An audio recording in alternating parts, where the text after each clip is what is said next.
Everybody that I know is affected by cancer. I can't really think of anyone that has not been affected by cancer. I think my mom was probably the strongest woman that I've ever known. Her passion and her love for God and just her outlook on her cancer diagnosis was probably the reason why she lived as long as she did. I never really remembered my mom being sad or worried about her diagnosis. I only remember her going around singing.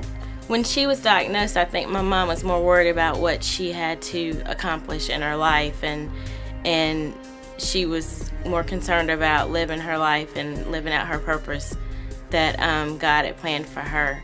So I think she was more determined to fight her cancer and to beat her cancer and to make sure that she loved us and taught us as much as she could while she was fighting her battle with cancer.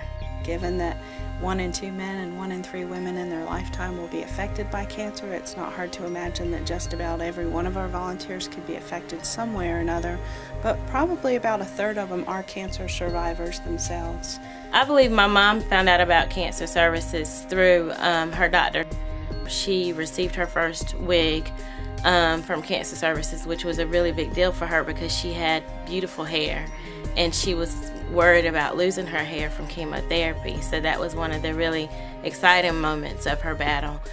The main reason why I wanted to become involved in Cancer Services is because I wanted to continue the legacy and the passion that my mom had for the organization. Cancer Services staff is an amazing group of individuals. With all of the people that we served last year, we actually only had 10 staff members to be able to help with that, but we had over 500 volunteers. So we certainly have paid staff, but we consider volunteers an essential part of our staff in helping reach people. I think one way that the community in the surrounding counties of Forsyth County could help is to volunteer their time. Volunteering time is one of the most important services and aspects that Cancer Services needs to keep the organization running. We receive about 30% of our funding from Forsyth County United Way, Davie County United Way, and then Stokes and Yadkin United Funds.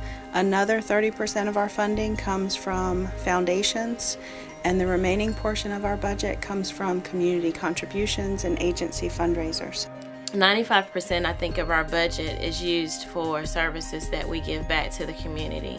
So it's really important that if you enjoy sponsoring an organization, that you find it in your heart to donate to Cancer Services, because like I said, people are affected by cancer, and our community needs an organization like Cancer Services to keep the people alive and happy.